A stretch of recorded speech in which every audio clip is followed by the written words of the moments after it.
आज का ये वीडियो बहुत इंपॉर्टेंट होने वाला है। वॉक्सन वैगन के इसमें डिटेल देखेंगे, उसके जो भी फीचर है, स्टैंडर्ड फीचर्स है, वो सारी चीज़ें देखेंगे। जो वॉक्सन वैगन है उसको डिज़ाइन किया गया है आयरन ओर और कोल जैसे चीज़ों को ट्रांसपोर्ट करने के लिए। इसमें जो बॉगी का इस्तेमाल किया जाता है कैसनप 22W, यहाँ पे कैसनप 22W, कैसनप 22WM, कैसनप 22NLB बॉगीज का इस्तेमाल किया जाता है। Non transition centre buffer coupler का इस्तेमाल होता है और सिंगल पाइप रेजोट रिलीज एयर ब्रेक सिस्टम इसमें लगा होता है। अब जो इसके स्टैंडर्ड फीचर्स हैं बहुत इंपॉर्टेंट है, बहुत ध्यान से देखिएगा। लगे तो कॉपी पेंसिल लेके बैठ जाइए ताकि आप इन सबको नोट कर सकते हैं। सीरियल नंबर से देखेंगे। पहला जो है length over head stock. Length over head stock जो इसका होता है 9784 mm होता है। दूसरा पॉइंट लेंथ ओवर कपलर्स, ये होता है 10713 mm। तीसरा पॉइंट लेंथ इनसाइड 9784 mm।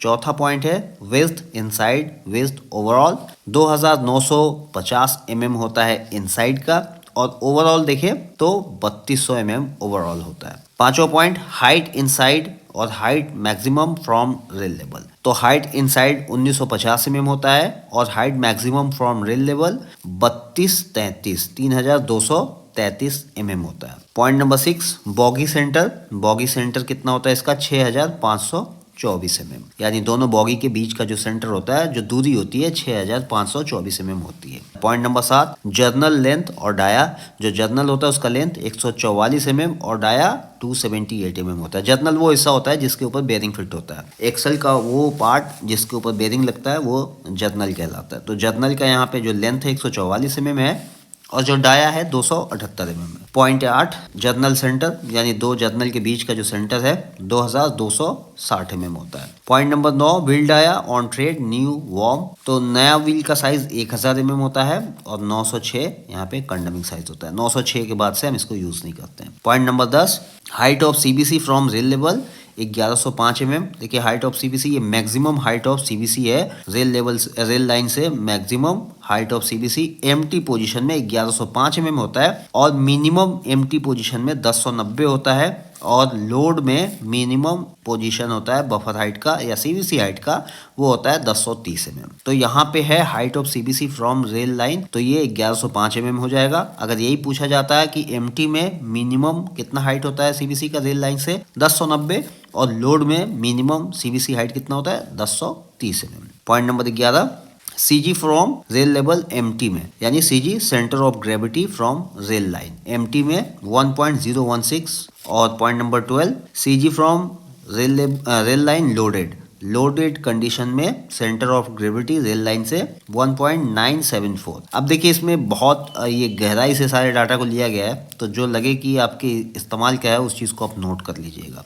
जैसे फ्लोर एरिया है, इसका फ्लोर एरिया कितना होता है, तो स्क्वायर मीटर में यहाँ पे दिया गया है 28.87, ये इसका फ्लोर एरिया हो गया। अगला पॉइंट देखते हैं, यहाँ पे cubic capacity 14 number, cubic capacity 56.29 हो गया इसका। मैक्सिमम एक्सल लोड, जो एक्सल लोड होता है टन में 20.32। टेयर वेट टन में दिया है 23.2 होता है टेयर वेट। पे लोड टन में ये भी है 58.08 होता है। और यहाँ पे ग्रोस लोड, देखिए जो ग्रोस लोड होता है ना, वो पे लोड और टेयर लोड दोनों को मिला दीजिए तो वो ग्रोस लोड हो जाता है। तो पॉइंट नंबर 18 है ग्रोस लोड, और ये होता है 81.28 टन। यानी पे लोड को जोड़ दीजिए और टेयर वेट को जोड़ दीजिए, दोनों को जोड़ने के बाद ग्रोस लोड होता है। ग्रोस लोड का मतलब होता है जो उसमें माल लोड हुआ है वो उसका वजन और पूरे गाड़ी का वजन, इन दोनों को मिला दीजिए तो वो ग्रोस लोड कहलाता है। रेशियो ग्रोस लोड और टेयर 3.5 का होता है। रेशियो पे लोड टू टेयर 2.5 होता है। ट्रैक लोडिंग डेंसिटी ये 7.59 टन पर मीटर होता है। और यहाँ पे नंबर ऑफ वैगन्स पर ट्रेन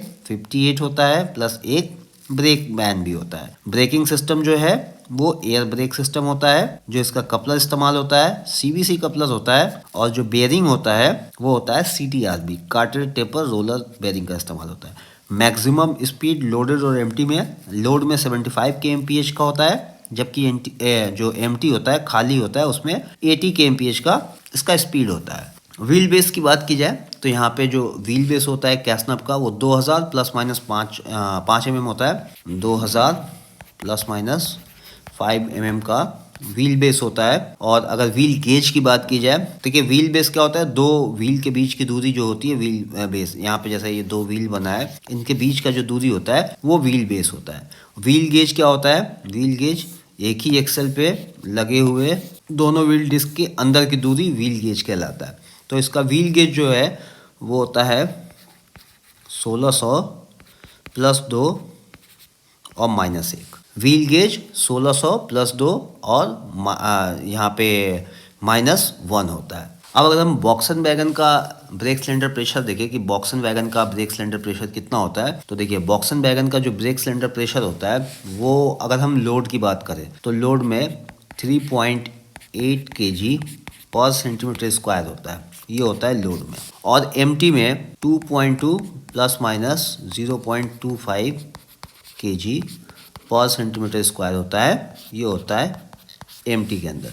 लोड में ब्रेक प्रेशर यानी ब्रेक सिलेंडर प्रेशर बीसीपी होता है 3.8 किलोग्राम पर सेंटीमीटर स्क्वायर, जबकि ब्रेक सिलेंडर प्रेशर एमटी में 2.2 प्लस माइनस 0.25 होता है। इसके अंदर जो एमटी लोड डिवाइस है वो कन्वेंशनल यानी कि मैनुअल एमटी लोड डिवाइस लगा होता है। जब गाड़ी लोड में रहती है तो हैंडल को लोड की पोजीशन में किया जाता है, और जब गाड़ी एमटी रहती है तो हैंडल को एमटी की पोजीशन में किया जाता है। लोड एमटी वाले डिवाइस पे मैंने वीडियो बनाया है, अगर आपने नहीं देखा है तो देख लीजिएगा।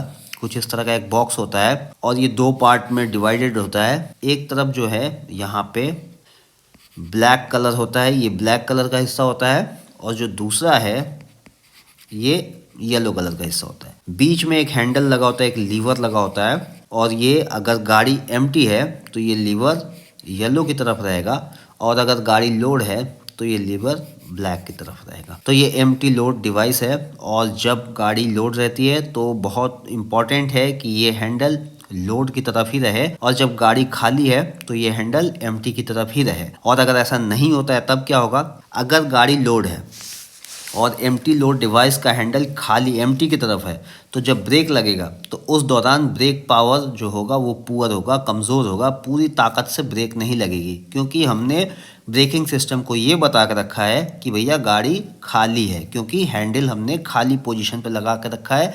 इसका मतलब जो ब्रेकिंग सिस्टम है वो पूरी तरीके से ब्रेक नहीं लगाएगा। और जब लोडेड गाड़ी में पूरे ताकत से ब्रेक नहीं लगेगी तो गाड़ी रुकेगी नहीं, जहां हम उसको रोकना चाहते हैं वहां नहीं रुकेगी, और उसकी वजह से एक्सीडेंट भी हो सकता है। और अगर गाड़ी खाली है और गलती से हमने इस हैंडल को लोड में रख दिया तो क्या होगा, अगर खाली गाड़ी में हमने हैंडल लोड पे रख दिया तो जब ब्रेक लगेगा तो पूरी ताकत से ब्रेक लगेगा, जिसकी वजह से व्हील स्किड हो सकते हैं, क्योंकि खाली गाड़ी को रोकने के लिए जितना ब्रेक पावर चाहिए उससे ज़्यादा ब्रेक लगेगा, जिसकी वजह से व्हील स्किड हो सकते हैं, व्हील ख़राब होगा और रेल लाइन भी ख़राब हो सकता है। इसलिए बहुत इंपॉर्टेंट है कि जब भी एम्प्टी लोड डिवाइस गाड़ी जब हम लोड होता है तो एम्प्टी लोड डिवाइस का हैंडल लोड की तरफ करना चाहिए, गाड़ी जब खाली होता है तो एम्प्टी लोड डिवाइस का हैंडल एम्प्टी की तरफ करना चाहिए। और यहाँ पे ब्रेक सिलेंडर प्रेशर आपको हमने बता ही दिया। और अच्छा, इसका जो डाया होता है, ब्रेक सिलेंडर का जो डाया होता है वो 14 इंच होता है, और अगर हम में देखें तो 355 होता है। डाया 355 होता है। तो ये कुछ इंपॉर्टेंट डाटा थे जो यहाँ पे आपको मैंने बताया बॉक्सन वैगन का। और आगे जितने भी वैगन है सबका जो ये स्टैंडर्ड फीचर है वो सारे मैं आपको बताने वाला हूँ। अगर आपको ये सारी चीज़ें देखनी है, जाननी है, पढ़नी है, समझनी है तो चैनल को सब्सक्राइब करके बेल आइकन बटन दबा दीजिएगा, ताकि जो भी वीडियो आए आपको मिल सके पहले से और आप उसको देख सकें। बाकी इस तरह के और वीडियो देखना है तो चैनल सब्सक्राइब करके जाइए, देख लीजिए। चैनल पे बहुत सारे आपको ऐसे वीडियो मिल जाएंगे। CNW से अगर आप जुड़े हुए हैं तो आपके लिए चैनल ज्ञान का भंडार है, एक बार जाकर जरूर देख लीजिएगा। वीडियो देखने के लिए धन्यवाद।